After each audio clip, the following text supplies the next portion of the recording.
All right, let's take a look here. So we have a Diamond Ashe. Might not be available today. Can you please upload the review onto your Twitch, of course. What do you hope to get out of the session to find out why I can't improve anymore? How many hours of sleep do you get per night on average? 8 to 10. What are you feeling is holding you back from improving? Maybe it's mentality.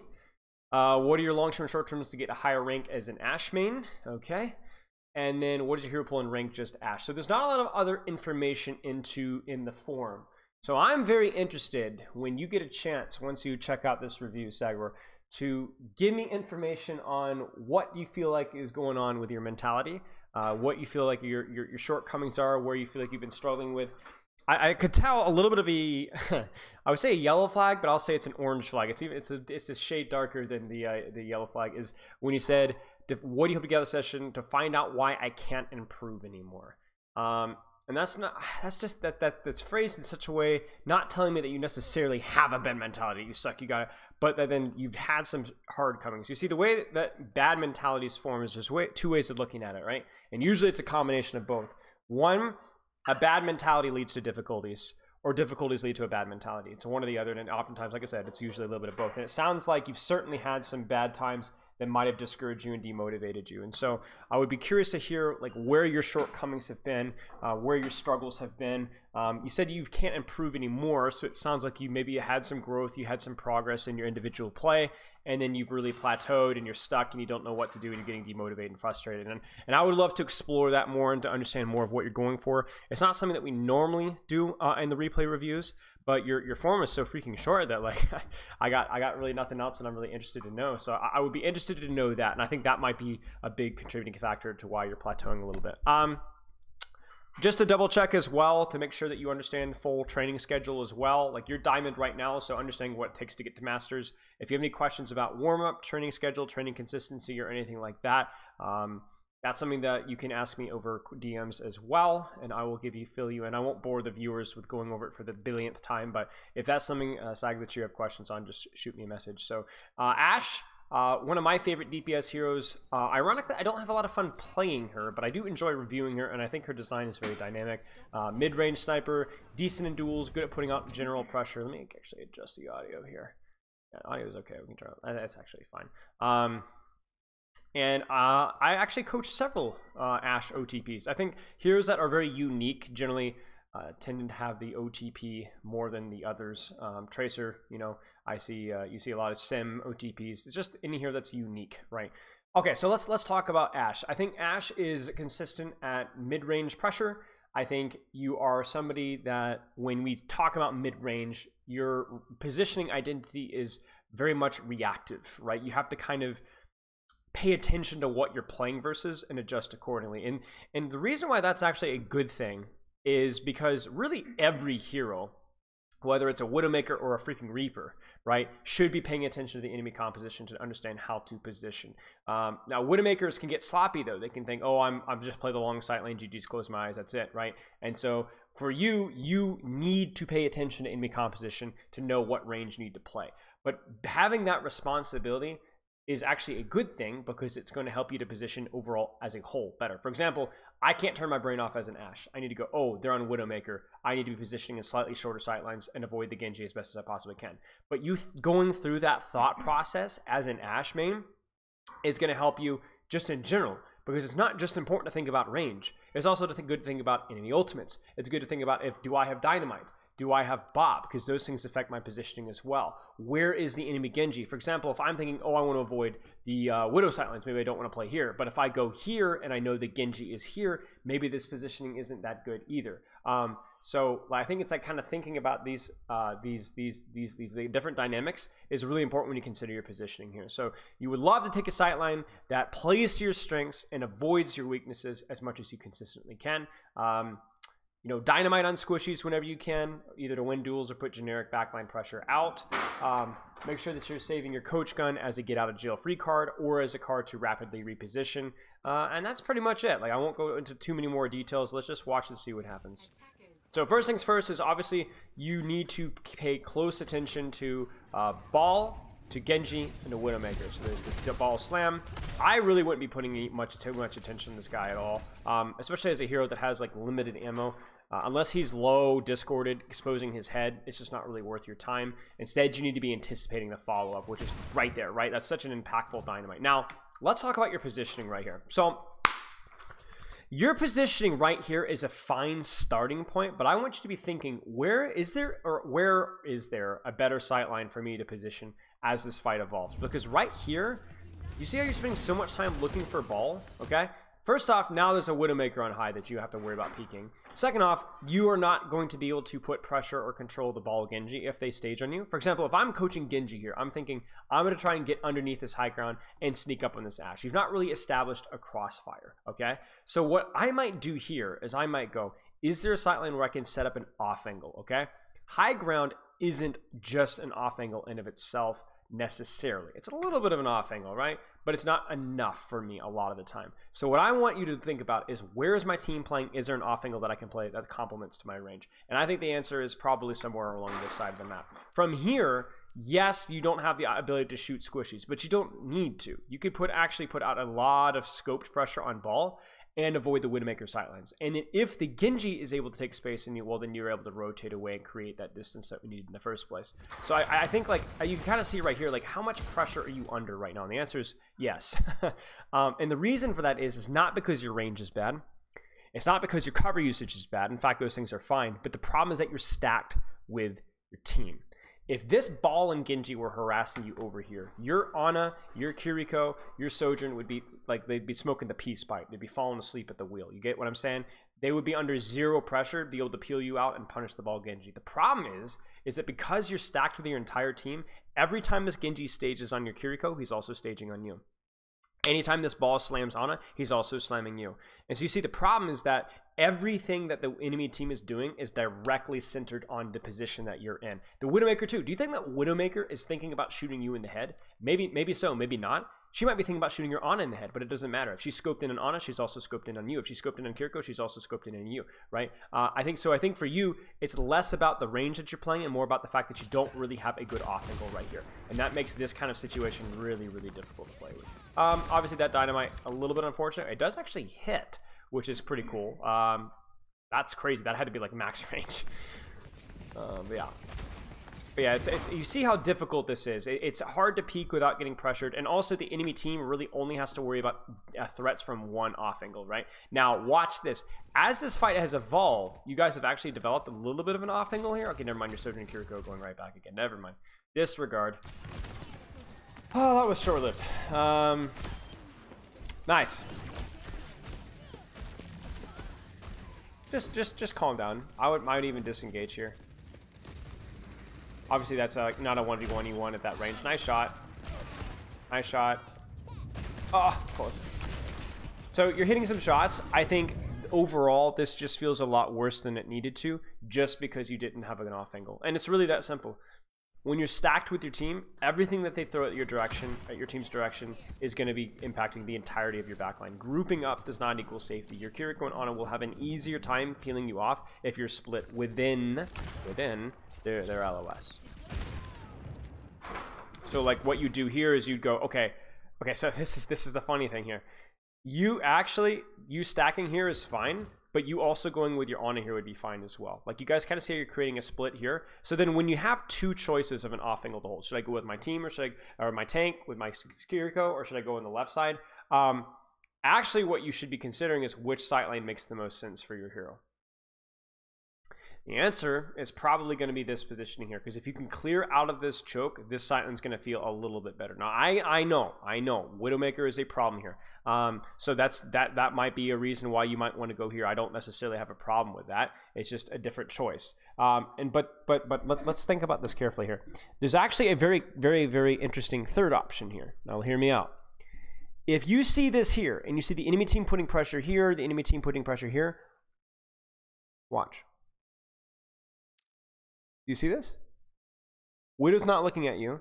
Ball Genji aren't staged for you. In fact, they don't even know you're here. Moira doesn't know that you're there. Ana has her back turned towards you. And while this isn't the best sightline in the history of the universe, it's probably better than what you're going to get here. So it's kind of like a midway point, but it has the benefits of being an unexpected angle. So I think this is the problem here. Like, you have you obviously versus Sombras and Tracers and Balls and Genjis, being completely by yourself is a risk. You will need to be smart about it. You'll need to be intelligent. You need to be listening. You might need to go late. Preferably you like support LOS. Obviously you're not going to be able to get that here because this recontest is just ugly. But I really do think taking this off angle here and peeking late would be your best option. Let's see. A little bit unfortunate you don't have your Dynamite and then you just get nuked. Let me look at this one again. I think what you did was fine. I think you had the advantage in that duel. I think the Genji or Widow probably dies as a result. Surely. Yes. Knew it. Yes! See? Well done. Yeah, I think you did okay there. You took two people's attention and essentially killed one of them. Question is just, are we going to be able to win this fight? I don't really know. This silent is good. And again here, the reason why this works is because you have Sojourn on the floor, Queen's here, and you're within your Ana LOS here. Now what you can do, hear me out, is you can actually walk forward here from the position that you're at now, and then you could actually walk forward to a better off angle here.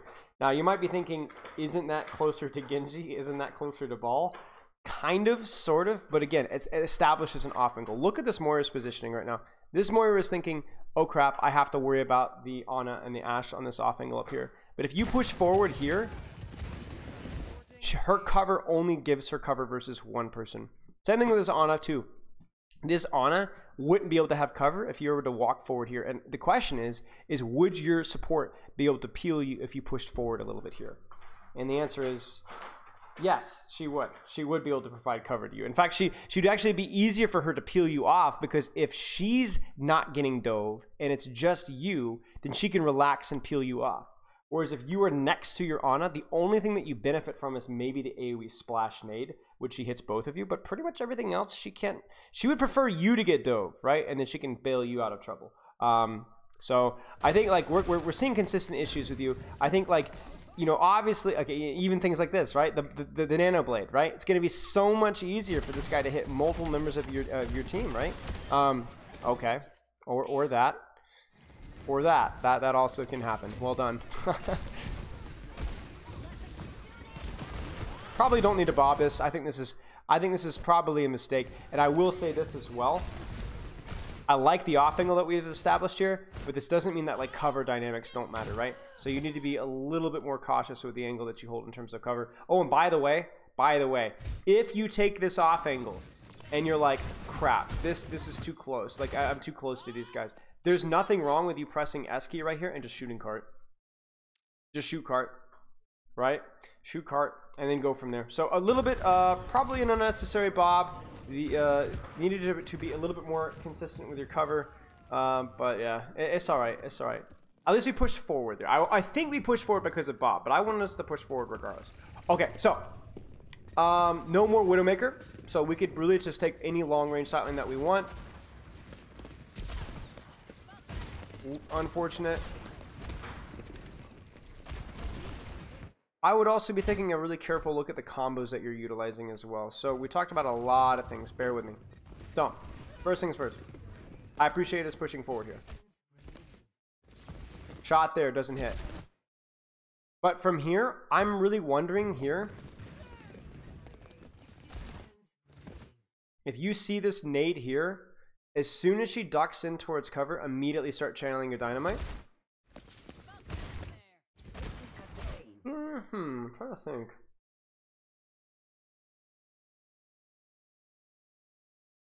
No, I think you're good. I think you're good. I think using Dynamite as a follow-up once she's kind of like disengaged the fight as like a finisher is probably reasonable. Just think obviously it needed to be a little bit faster. Don't do this. Don't do this. Like I know you're like, oh, ball, I gotta peel back. No, right here, shoot these guys. Now you need to be cautious because again, you're not playing to a range that's super complimentary for you, but it's not also a bad range either. There's no reason for you to be here. You see this? This feels terrible, right? Like you're hitting shots, but you're standing out in the middle of the open. Utilize the cover from here. Utilize the cover from here. Seriously. And again, off angle, right? Off angle. Don't go back and focus tank. Stay in your targets. Ha, nice shot.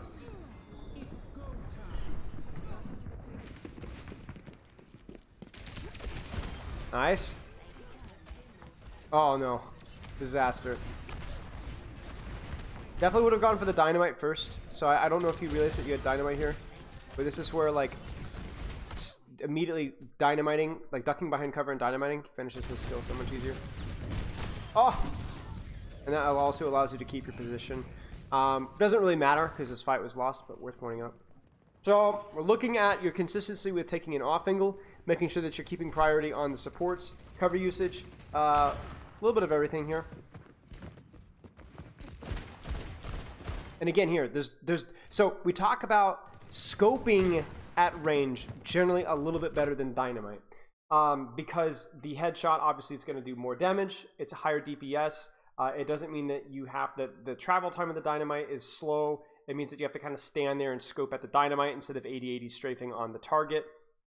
But in this position right here, there is absolutely no reason not to be dynamiting immediately right now. It's going to do infinitely more damage than anything you could do at this range with your damage. So dynamite and then finish with unscoped shots. It's crazy to me that you don't open with dynamite here. Like, we've talked a little bit about your cooldown usage, your scope and unscope and all that kind of foolishness.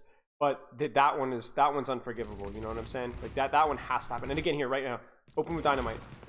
I don't know why you're so like you like using dynamite to finish kills, but there's no reason not to open with it when they're not looking at you at close range, because the effect is immediate. The downside of dynamite is that you have to scope in and focus on hitting the dynamite, and that you risk getting shot. Like, look at how you're moving when you launch dynamite here. Watch.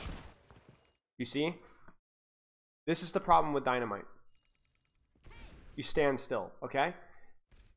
That downside is irrelevant when they don't know you're there. So you're here. He's not even looking at you. So he's still moving, though. That's the problem. So if you're like, well, if he doesn't know I'm there, isn't hitting the shot just as well? Well, no, because he's moving, which makes the shot hard too. So go for the dynamite, then quickly scope shot. There's no downside to saving your dynamite until he's walking out of cover. In fact, we've already missed out on a kill because of that. So I really want to see us engaging more with dynamite and close on targets that don't know we're there. That needs to be like the first priority in squishes. The first priority. Because the travel time of the dynamite, because the other thing, okay, so let's talk about in the micro as well, okay? I hate to do this, but I think this is really important, okay? The other reason why that's important as well is you have to think about it in terms of TTK, okay? And so time to kill when you throw dynamite into shot versus throwing a shot into dynamite is essentially the same, okay? It's essentially the same, all right?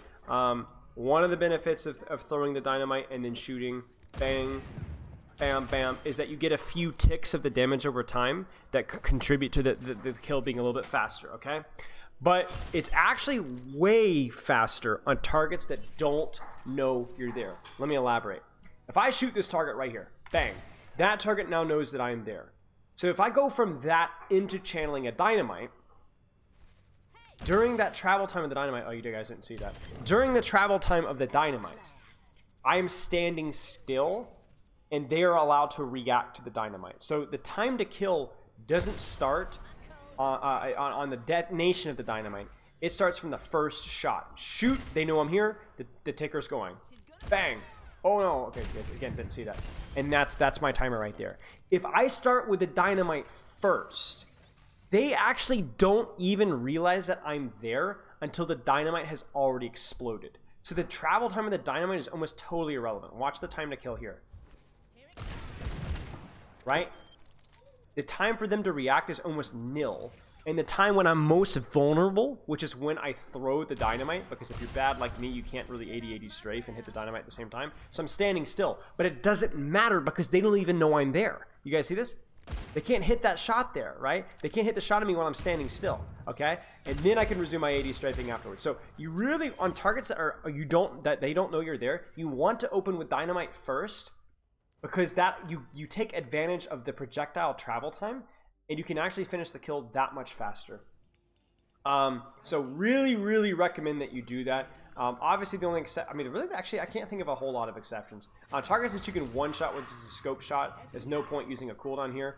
But like, for example, if you look at it here, if you open with Dynamite on this Ana, not only will that do a little bit more DPS than doing the unscoped shots that you did here, but also she's not going to know you're there until the Dynamite has already detonated, and she's going to be basically dead because the delay between the Dynamite detonating and the shots happening afterwards is instantaneous, and she doesn't have time to react.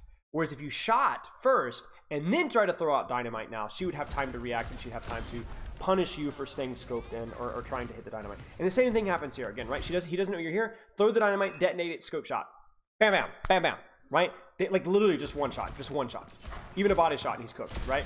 At that point in time. So it's a micro error, but it's a very important micro error that we've already seen 3 times, I think. And that has to go. Oh, that's unfortunate. I mean, that one's obviously fine because, you know, you didn't have the Dynamite at that point in time. So, okay, thank you. A second, please heal me. So, everybody knows or should know that unscoped shots on Ashe do more. However, more DPS. However, versus a ball with that much HP, you know that it's like you're probably going to end up dumping your entire clip into him. One thing as well, which you know with the unscoped shots, is that it's harder to hit headshots because the crosshair placement is like a little bit trickier, right? So what I would do is versus a tank, whenever you can, pretty much try to keep yourself scoped whenever you can safely scope, unless you just need to finish them off when they're low. But she was not low, or he was not low. Another one of the situations here where, you know, you look at this here and you're like, okay, can I hit the Dynamite that far away? So maybe not, right? But the problem is then honestly, if you don't Dynamite here, honestly, maybe don't even Dynamite at all. Because like what happens is, look at this Cassidy's response, right? He's a little dim. Cut him some slack. This is like me playing Cassidy, you know? Oh, I'm getting shot. Oh, I'm getting shot. Oh, I'm getting shot. Run away, back away, right? And guess what happens? Dynamite misses, right? Same thing happens with the Ana as well. Whenever you give them that many shots at a Dynamite that range, you're just giving them the heads up that, hey, watch out, a Dynamite's about to come in. You need to back up and rotate away. And so that these Dynamites are missing on these finishing kills so much because you're giving them like warning shots first. Where I think even at that range, opening with a Dynamite probably makes a lot of sense. You need to take high ground here. You need to take high ground here. Better vision, you know, better angle, Papa John's. Right from here, you coach gun up top, you Dynamite, you bob, you know. We're more cooked than an Outback Steakhouse steak. That wasn't even honestly remotely funny. Okay, that's hilarious. Nice. Yeah, take an off angle for Bob. Whenever you have Bob, everything revolves around Bob, right? This is good. And then obviously when they're looking at you, initially opening with Dynamite is a lot less attractive just because it involves you having to scope. Good. I mean, I'm trying to think about this one objectively here. I actually think, like, if this Cassidy is scoping in at you, and I think that he is, I don't even know that I would throw out a Dynamite here. I think that the way that you do it, though, if you are going to do it, is it has to be like this, right? Where you Dynamite and you duck behind cover to where you don't have to scope and peek. So I think, you know, obviously in execution, this one doesn't work out as well, but I think the intention here of opening with Dynamite when you can duck and avoid behind cover is fine. I also think that if you go in this situation, you're like, oh crap, he sees me. If you can't safely scope... like you can here, then just don't even worry about the Dynamite at all. Just shoot him. But it's fine. There's the sleep dart. There's the Bob. The Bob is a good angle. Love to see it. And obviously benefiting from... I would be prioritizing the Cassidy here, just because he's isolated from the trance and you have your back to him. I don't think this is a very safe decision to be making here. Your Bob is fine. Like, just let it do its thing and then kill the Cass who's split, right? Like, this seems... Whoops. This seems like a silly decision, right? Because then you're going to get shot, and then you now are at a disadvantage because he's already plunked you down more than you've plunked him. I mean, my new term is going to be plunk. Nice. Alright, so we're moving right along. La-di-da-di-da. Hanzo now, obviously a bit of a problem. Longer sight line. 30 seconds remaining.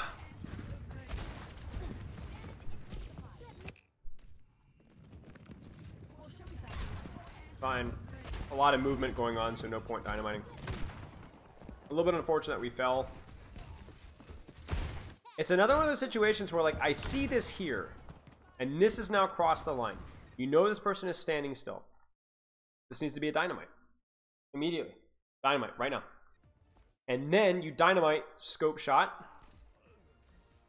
and then she's gone. So I think the biggest problem there was, like, oh, you know, I had my crosshair in the wrong place. I didn't know she was there. So I don't think this is necessarily a big mistake, but I think it's just, like, a good food for thought. Like, what if you knew that the Ana was there? What would you do first? And I think the answer would be dynamite. Obviously, the dynamite has AoE, which means you can catch them as they go towards cover. But as we were talking about earlier, like that alone is not always enough of a justification here. Okay. Wait. Okay. So I was like, wait, no way they win that. All right, let's take a look here. I think we should be able to get to the spot. Widow again, give me a bit of a problem. I don't know that I'd use Coach Gun there. Like, you got to think, like, how long that cooldown is and how important it can be at times. So just be careful. I guess if it's used to dislodge the slam damage, then it's fine. And I will also say that this is definitely one of the downsides about giving Ball a little bit too much credit, right? Like, I get it. He feels like he's feeding a little bit here. But at the same time, like, there's an opportunity for a shot. Here's an opportunity for a shot, right? You got to be really careful about how much attention you give to that ball. If you can't kill the ball, then you got to be real careful about how much attention you give him. Because he is enabling so much from his DPS. And DPS that you should be able to gatekeep a little bit more. I don't know that I would be egoing that, to be honest with you. I'd be looking to get to about here before I take a peek there. Or if you want to peek the Widowmaker, do it from here where she doesn't expect you to scope in, right? You have to treat it like, if you're gonna take the sniper duel, you got to treat it like a sniper duel, and you can't ego mechanically. And the way you take sniper duels is you beat them, you outbrain them, right? You peek an angle where you know where they are, but they don't know where she is. Like, if you look at the sniper here, right? That's the wrong person. You scoped here, right?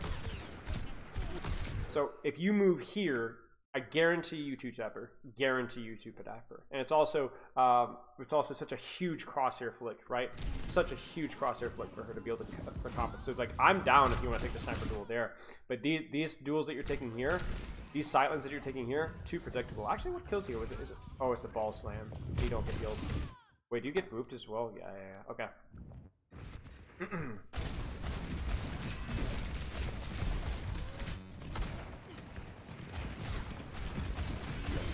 Like here, I wouldn't continue to scope in.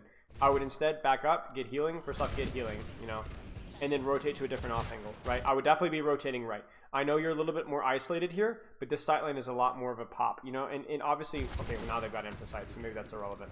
Yeah, okay. That slam is good. Oh. Nice. A little bit scary, but you had a damage boost, so it was pretty much an even fight. I don't even have a problem with you taking an even fight, you know? If you think that you're better mechanically, go for it. Just make sure it's an even fight and not a fight where you're at a disadvantage.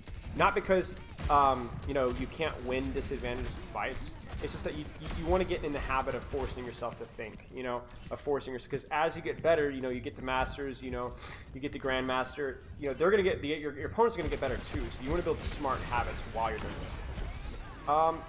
That's kind of sad. Oh. So, best sightline for you, and this is something that you could be practicing right now, okay? Two things, longer sightline, off angle. You need to be asking yourself right now, where is that? Right now, seriously, pause the video for just a second. Ask yourself, where would that be? And once you have the solution, if you're not sure, go experiment. I'm thinking here, probably an off angle here, right? Where they're going to be kind of hiding around sign, but if you are able to play this off angle here, there's enough distance, and you can get support, and you could got a good off angle, right? I think maybe here would also be good. Obviously we were off on a bad foot, but like as quickly as I can. Okay, get covered. Yes. See, this is good because they hide from your Ana, they hide from you, they hide from your Junker, Queen, and Cart. You do see, guys, how there's like you have like 2 or 3 different sight lanes here. Your team does. This is so much better than what was happening in first defense. I would strongly consider just bobbing cart.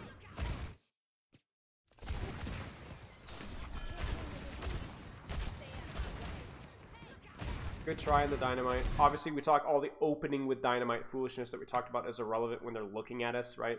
But I would be very, very open to just bob cart right here. Even though there isn't really a fight happening on cart, remember, what does the bob actually do? If you put bob here, he establishes a yet fourth off angle for your team, which is going to push these supports up this direction, which is going to make them free pickings for you. It's also going to distract them, which is going to take a lot of heat off of you. It's going to make it so much easier to actually hit your shot. So as soon as Bob comes online, your entire identity becomes, what can I do with Bob? What can I do with Bob? So I think the reason that this fight feels so bad is not just because, oh, ball got to get slammed, but also, like, you had Bob, you didn't immediately use Bob, and so therefore you're going to lose fights. Like, use it. It's an ult. And it's also one of the easiest in the game ultimates to set up, because it doesn't require like a set number of things for you to be able to use it properly, right? It just use it. It's good anywhere. And then unfortunately, when you do use it, it's not super well placed. Like, it's not terrible, but I would have loved for it to try to slide in here if you can. And so, you know, ultimately, I mean, it's there, it's value, but it's not you know, cash money, you know. That's what the kids say nowadays, right? Good Dynamite target that's behind cover, and then obviously the TDK is a lot faster because, and what also you'll see this happen sometimes too, where somebody will get Dynamited and they kind of panic and move, and it just makes like the follow-up shot so easy. Oh my gosh! Just hide, just hide, just hide, just hide. Oh my days! Nice. I like what you did here was insanity. But it was good because the soldier was res. So you needed to create distance away from the soldier. And that's exactly what you did. Oh, but why are we dropping? Why are we dropping? I understand it's OT, but you got to trust your team. You can't do this. This is just confirming that it's going to be a lot more stressful than it needs to be. I mean, look at this, right? This is total chaos. You're playing like Reaper 76 here.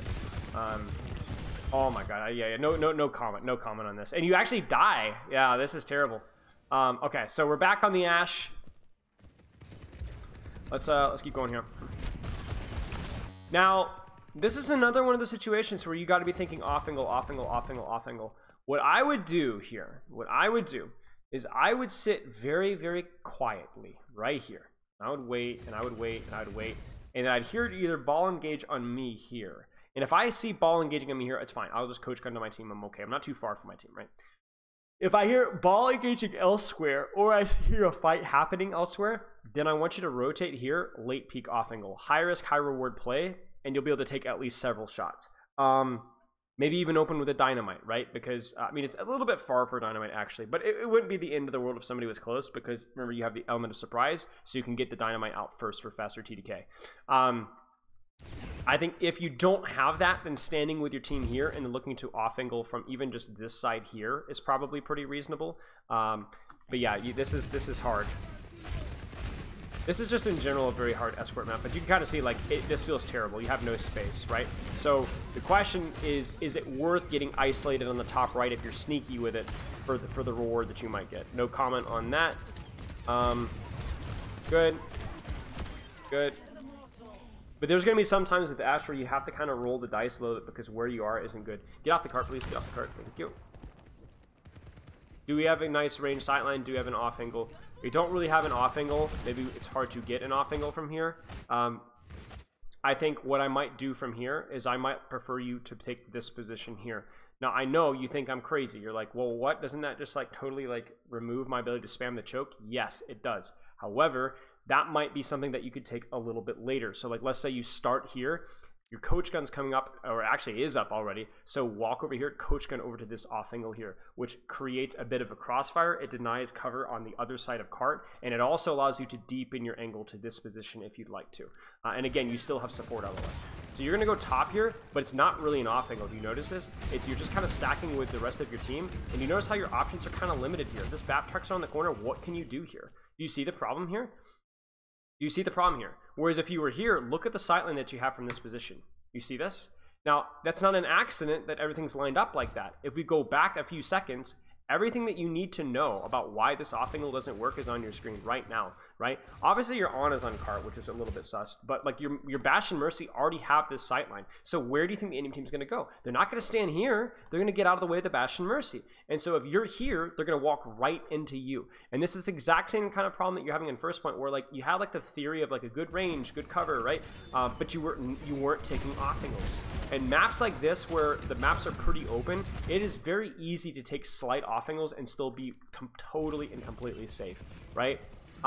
The retake on this map, right, when you're kind of out by yourself, or on the, like for example, when I was asking you to maybe do something like this, or remember when we talked about first point recontest, maybe going this way? Yes, there's a risk inherent there. I still would say it's probably worth it, but there's a lot of points in this map where there's been no risk about taking a slight off angle, it's splitting away from your backline, and yet you're choosing to not do it. Okay, this fight's lost. Yeah. Especially if we have Bob here. I would be crouching though. See, that's just the problem. So the reason that this doesn't work is, first off, you go too early. So you're the first, your queen just starts to go to cart. There's actually nothing happening, and you go immediately. The other thing too is listen. He heard you, right? Obviously, phenomenal shots, right? But you go too early, and you go noisily. So just keep that in mind. Doesn't mean that you have to take this off angle. It's a high risk off angle. There's no way of sugarcoating it, right? It's so much so that you might try it and be like, no, I'm going this way. I'm going to go this way and maybe off angle. I'm going to go this way and then like look the coach gun up the top and maybe do something from there. I get it, right? But just don't let stuff like that discourage you 100% of the time. Uh-oh.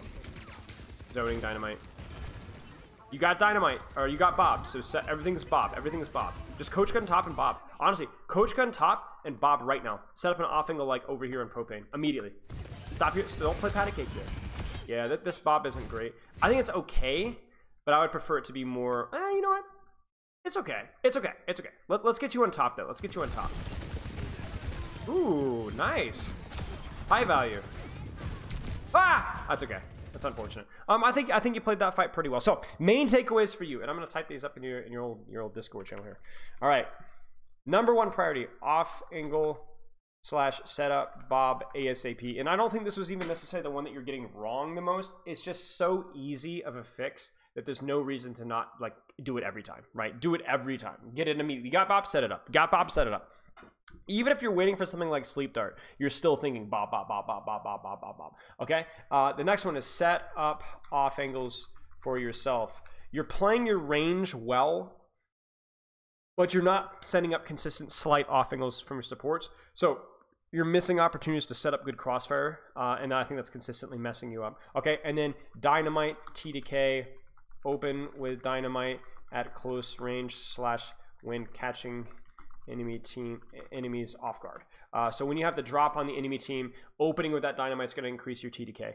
And then the last thing I think is like what's demotivating you? What's frustrating you? Why do you feel like you've slowed down your improvement? I'll be curious to hear your thoughts on that. But yeah, let me know if you have any questions. Work on one of these one at a time in your ranked games. I think the Bob one is a pretty easy one to fix, so maybe you could actually do the Bob one and the off angle one. I think both of those are doable to practice at the same time, which is rare. Usually I recommend one, but I think you could actually practice both of these at the same time, because the Bob one you only have to think about when you have Bob, and it's a pretty quick thought. And then you could think about the positioning one whenever you don't have Bob.